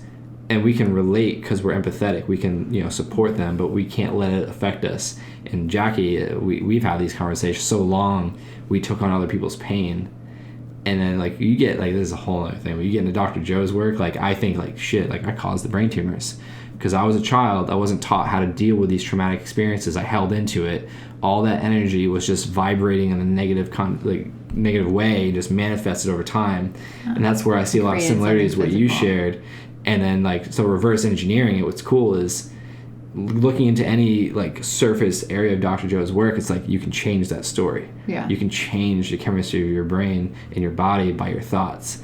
And to be fair, though, I think I got more empathetic than I already was after I had gone through my own personal shit. You know what I mean? So, coming out on the other side of something like that, you finally feel like you have an understanding of what this pain is and what these people are experiencing. Because you always you're oh, before this it was sympathy. Of course you felt bad, but now that I've gone through this, you even said it earlier when we were talking about your spinal tap, you wouldn't wish that on the person that you hated most in the world, But at the same time, I feel now, thinking more and being around people like you guys that are making something really positive out of these traumatic experiences in your life, now I'm maybe that experience would make that person that you hated most a better person. Like, I don't necessarily, like, not wish things like that on people. Like, so I never want anyone to be in pain. I don't want people to, like, think about it like that. Like, I do feel empathetic, and when someone's going through something, like, I definitely, like, feel it.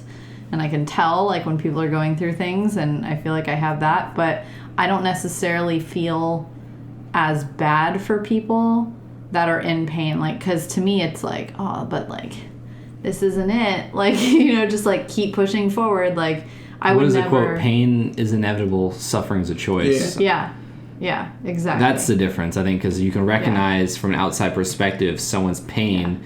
If it's day in, day out, they're causing it, and they're living that. That's their identity. I would never wish a lack of an ability to change perspective. That's what, if you're alive, you can change your perspective. Yeah, for sure. I would just never wish on someone to be stuck in that place. You know what I mean? Like, I'd be like, yeah, I feel like, of course I feel for them that they're going through it because I know what they're going through, but it's like... See, the old me would have been like, I want revenge in that person, so I want them to feel what I feel, but then I'd feel bad.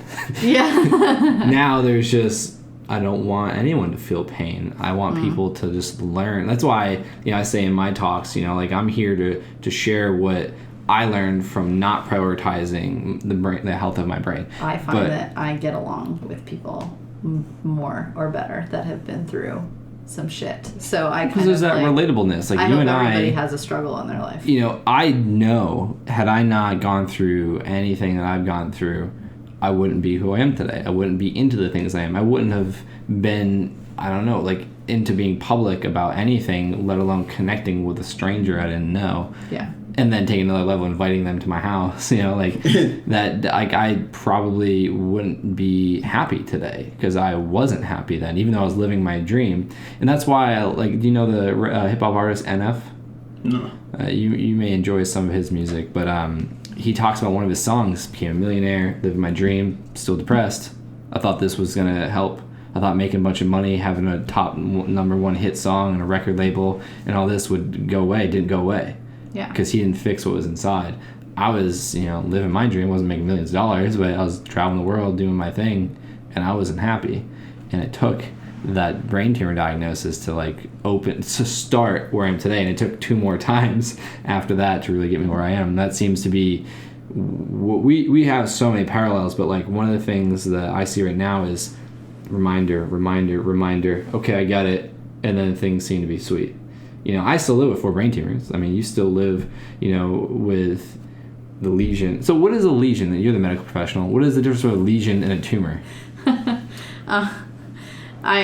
I don't know if I can answer that appropriately because I don't know his medical situation. So but the first hospital that did a CAT scan called it a lesion.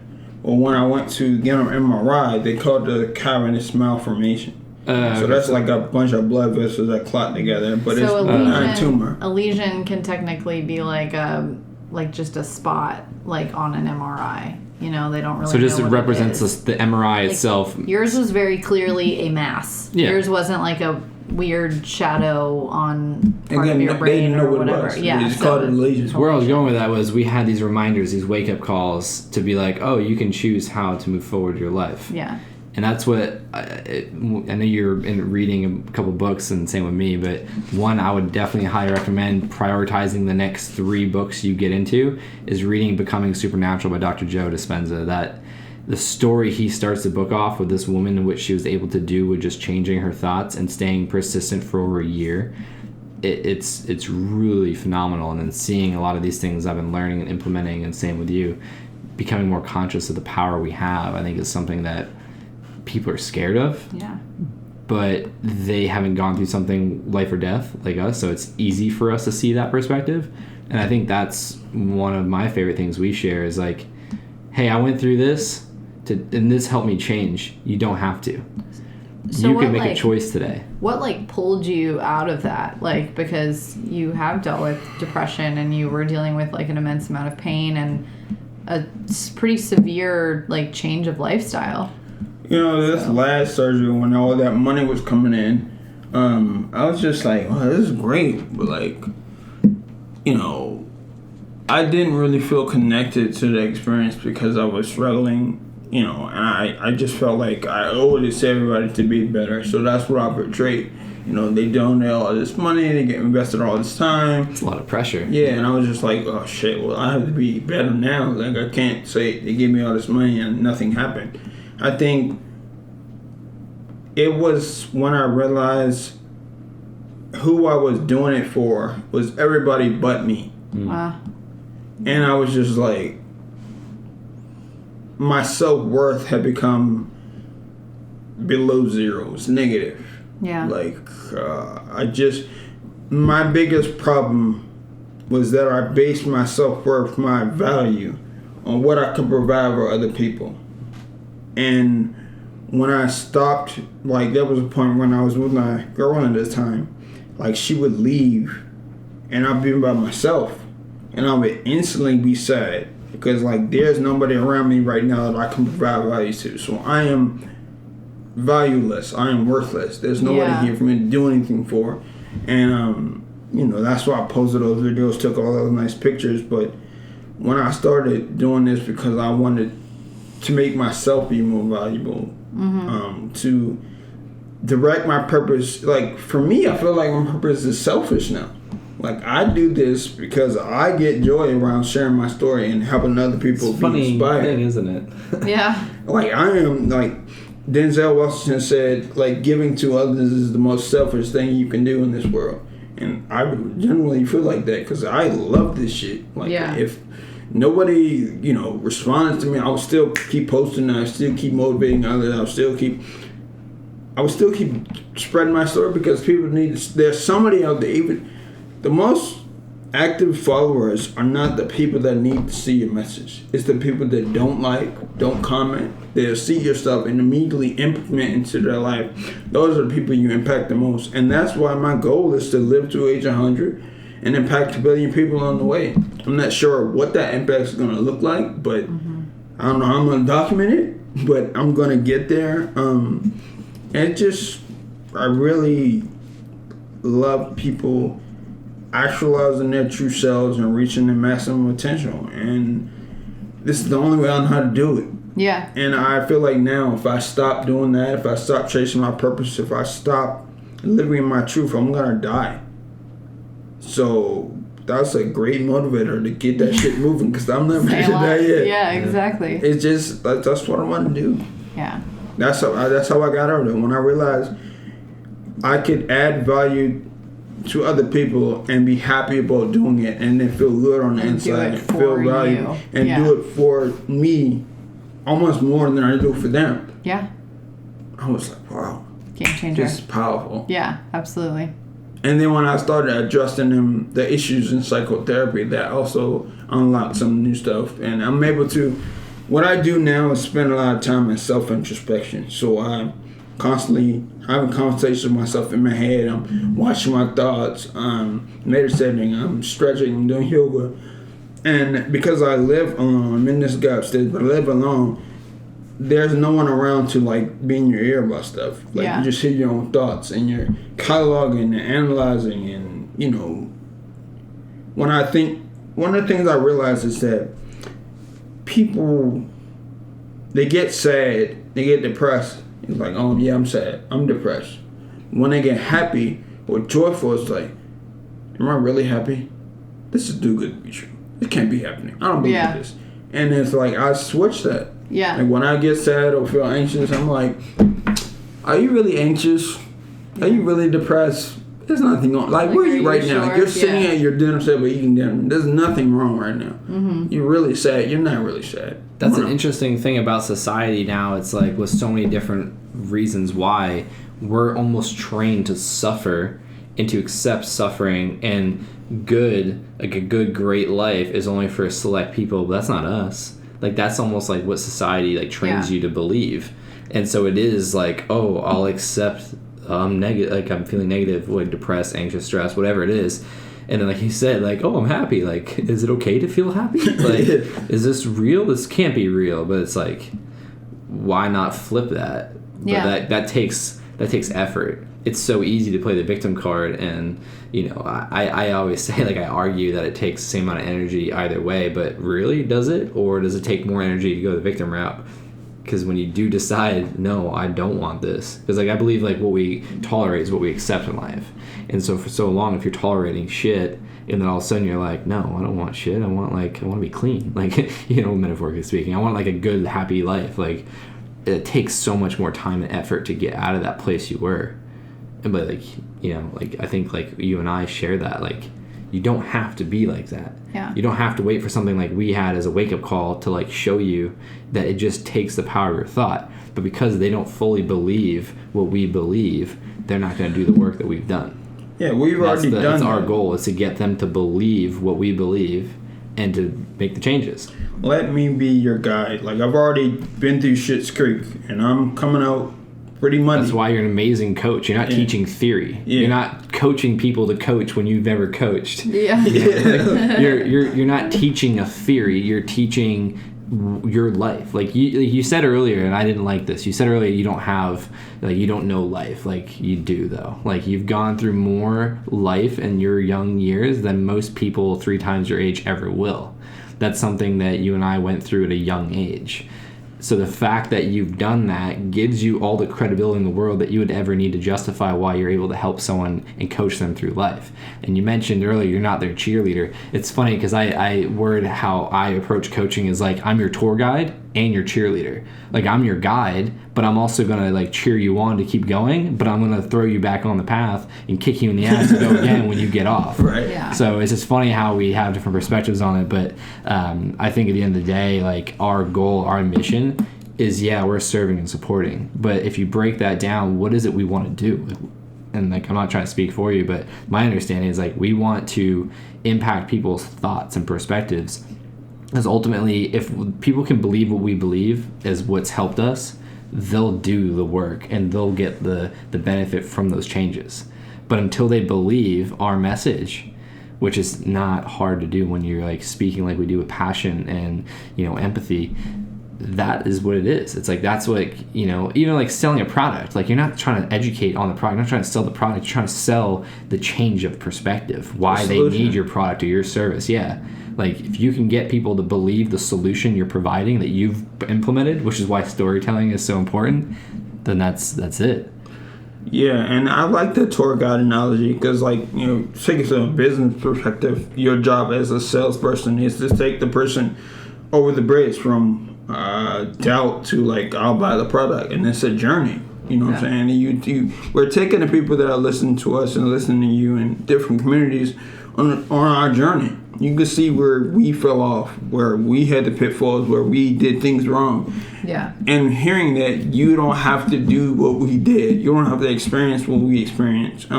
You experience some adversity in your life regardless, but you don't have to do what we did. Mm-hmm. Like, not everybody needs to almost die.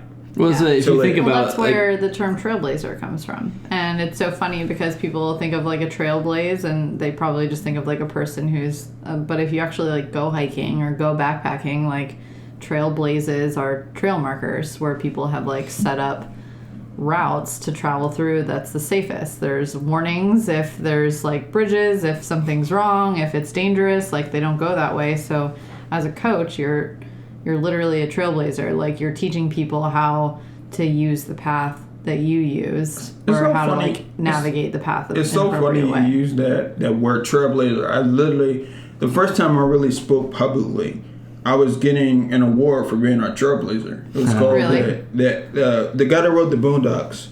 His name 2019 Trailblazer Award. Yeah, That I don't know. I just had to that's say awesome. that's cool. Yeah. that. The correlation. I think too, serendipity. like, if you think about it, what put you on this path today wasn't our adversity. You know, what put us on our path is like, it wasn't the adversity. It was the shift in choice and perspective. Yeah, it was you pulling yourself out of that. It took that, like I keep referring to as a kick in the ass, to see it. For both of us, it's taken many times. But other people don't need that kick in the ass. It's a simple choice. Like, I didn't like just like go through what I went through and then stumble upon keto to help my brain. I challenged what I was living and what I was being told and doing and eating and like, to what's next. And that led me down years of that I found, you know, what I live my life by today. But it was that choice. I could have easily just accepted my reality for what it was and continued doing what I was doing without pursuing better. Same with you. You could have, given up and not going through the surgery. You could have, after the surgery, just been like, all right, whatever. Like, maybe I'll, start drinking again, or, feeling sorry for myself and let people do things for me, whatever. But, like, you didn't. In one of your videos, you posted about that, like, you're, like, training yourself to do the physical part now. Like, your mind's in a good place. Our mind in that place is always going to be searching for growth. So, like, that's a good mindset to have. It's not like we reached this spot, we're good. Like, anyone that teaches what we're learning and we're learning from says that, like, growth is inevitable when you're in that place. Yeah. But physically now, that's your new mountain, if you will, that you're tackling to climb. Yeah. So I think that's really cool to think about, is like, it's just that choice. And our job, our responsibility is to show people, hey, just takes a choice. Yeah. What do you want? Like, I'll share this with you. Like I love ending my talks with these 4 questions. What do you want? What do you need? What is holding you back? And what are you willing to do about it? That's it. We just made that choice. It's as simple as that. So, Kawan, what do you do now to, like, maintain your mindset and to maintain how you're feeling? Every day starts from zero. Yeah. Every day starts from zero. Like, yesterday's victories are not tomorrow's victories. Yesterday's losses are not tomorrow's losses. Every day starts at zero. Start the same routine. And I really just challenge my thoughts. Yeah. I mean, that introspective time is very important to me. Like, if I had a bad day yesterday, I don't ever carry that into the next day because that was yesterday. And, there's nothing you can do about the past. There's nothing. So too often do people try to chase changing the past when it's not going to happen. Yeah. That's the quickest road to depression. You focus on the past, depression. You focus on the future, anxiety. Remain present, always. Yeah. And I have this bracelet on, one day at a time. Yeah. Every day, and I break it down into hours. Okay, what do I do this hour? All right, that hour's over. What do I do this hour? Right. And every day is like a building block like that. I don't ever eat the whole elephant. When I build a wall, I don't build the whole wall. It's from a brick by brick by brick by brick by brick by brick, and it's eventually. Scary for people, though. Yeah, but the mindset of most people is very short term. Yeah, I was gonna say that's too hard. That's Yeah. not quick enough. Or it's too long term. You have people and they're constantly like, oh, this is my 5-year plan. This is my 10-year plan. This is my plan for my life. Rather than just like what you were saying your coaching program is reverse engineering. So like, okay, what's your goal? How do we get there? Let's focus on those steps and why you're doing it, not just like this big picture of what you want your life to be in the next 10 years. Yeah, like I just actually had a coaching call with a client. That's like 14 days. That's what we're going to focus on right now. Yeah. Not the rest of your life, not this month, not a year. 14 days. You can do that. Don't worry about it. Yeah. 14 days, and we ironically talk, or not ironically, coincidentally talk every other week. So it just matches up to the next time we talk. 14 days. One of my clients wanted to get to a high level in her position. And I was like, all right, so what are the qualifications? She was like, you need this, you need this. It takes at least 15 years. And I was like, stop. Takes how many years? Yeah. How many years you been there? She said 15 years. I said, how many years you been there? Almost 1. So you're gonna get there tomorrow? I don't understand why you're so anxious about this. Like, realizing that it's not. A lot of people fall into the trap of everything happens instantly. So you got to do it tomorrow, next week, and next month, and it's like. That span of time gives you the opportunity to make connections, but also make mistakes and learn from them. Yeah. And when you start operating on a year, a decade, a 15-year window, it makes life easier. Like, when you look at a chart in the first week, let's say you're talking about the stock market or something, you're like, it's up and down. But if you look at about 10 years out, it's kind of like this. Yeah. So just give yourself a little bit more time. I think people overdo it and say I want to be like they see your story, right? They weren't there in 2012. They don't know what helped. They just see you now. It's like, oh, I want to be rich, so let me start doing this, and I'm gonna call myself this, and it's gonna happen. It doesn't never happen like that. Like I fully expect my mission, my purpose to be fully maximized in 20 to 30 years. Yeah. And with that time frame, I have opportunities to learn, grow, make mistakes, take L's, but also just everything I do is going to be aiming at their goal of 100 years old and impacting a billion people. I do have short-term goals, but I have one massive long-term goal. Everything in between that is one day at a time. Just one day at a time. So That's why it's our responsibility to share the journey. I love that. Because people will see the finished product in quotations, and they'll stress themselves out. They'll provide, and this is not our fault. This is their responsibility, but like they will create the anxiety themselves. And so us knowing these things, it's important that we share the journey, the process. Because you look at LeBron, you can be like, oh, talk all this shit on him. Like, you don't, I know where he came from. Like, my friend grew up in that town, like of Akron. Like, it's a pretty shitty, rough town. Like, and he was able to do all he did, you know? Like, so like sharing the journey is what people are going to relate to. And I think that's something that we have to be responsible for, conscious of, sharing that journey. So I'm glad that you mentioned that earlier, that you're doing more of that.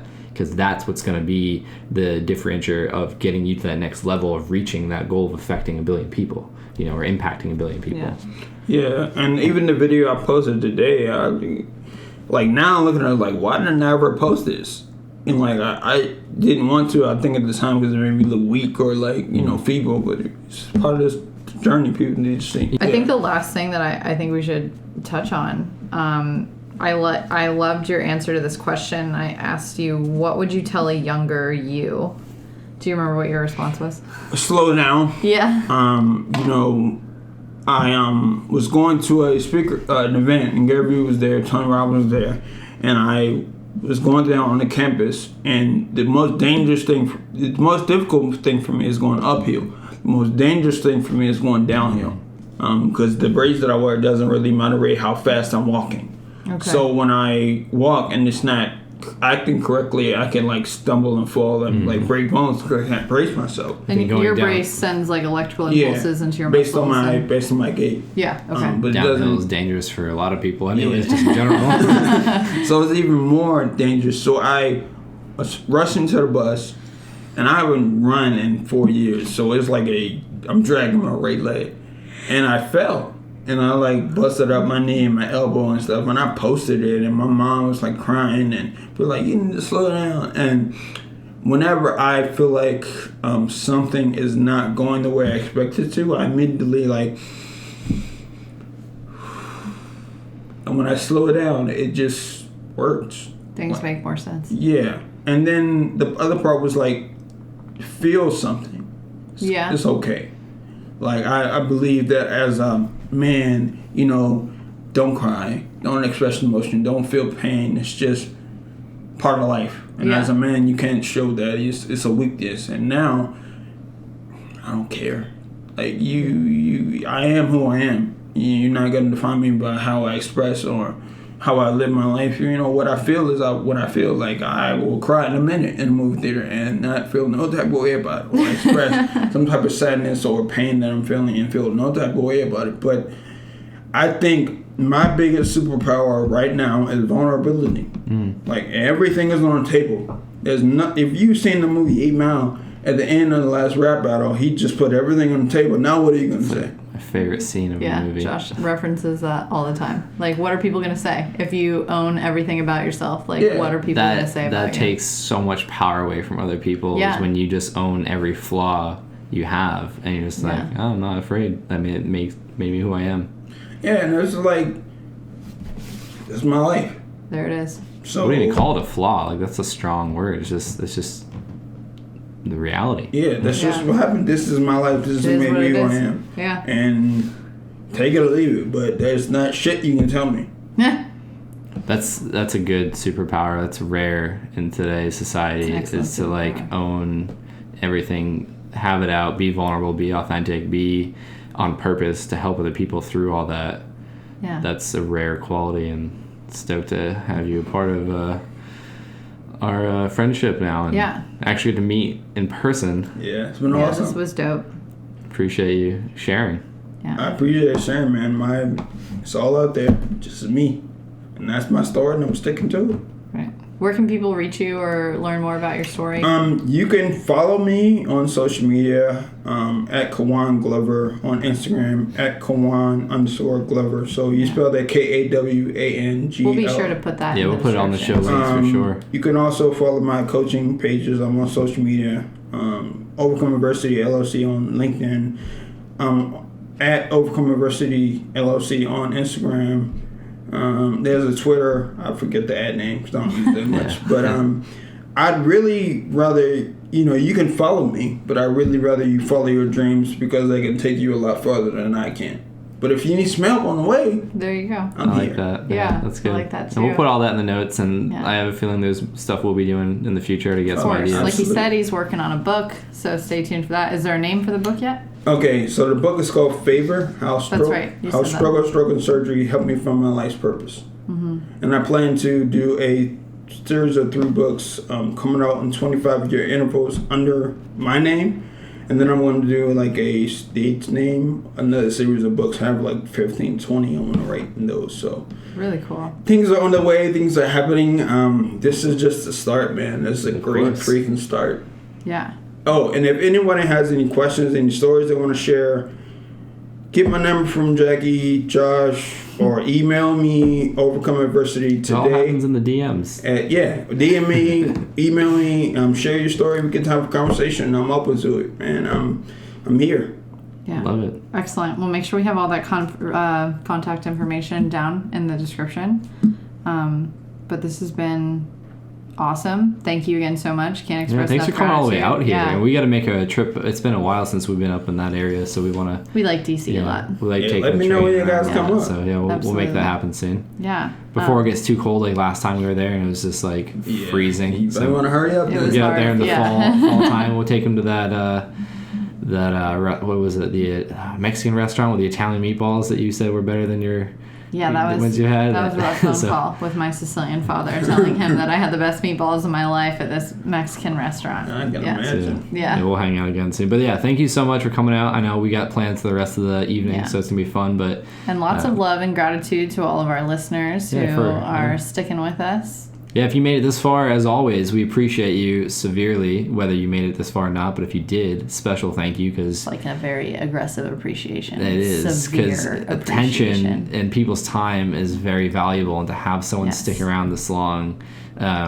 it means the world to us, and they're just gaining from it. Like, that's why we do what we do, No, seriously, like, to hear It's Kawan's just funny to perspective. me, Yeah, like, you're Jackie's- welcome also. Yeah. So. No, thank you, but you're welcome. But but thank you guys so much. We love you guys. We are here to support you. Kawan is here to support you. If you guys need anything, if you have questions, if you have concerns, if you want to know more about Kawan, if you want to know more about Jackie or myself, just If you want to know less about Josh. if you want to hear like me that. speak less, then let us know. It's all good. It's all love here. No hard feelings. But yeah, again, we appreciate you guys. Yeah. My name is Josh Perry, And I'm Jackie Lauricella. and this is the Gray Matters Podcast. Thanks, guys.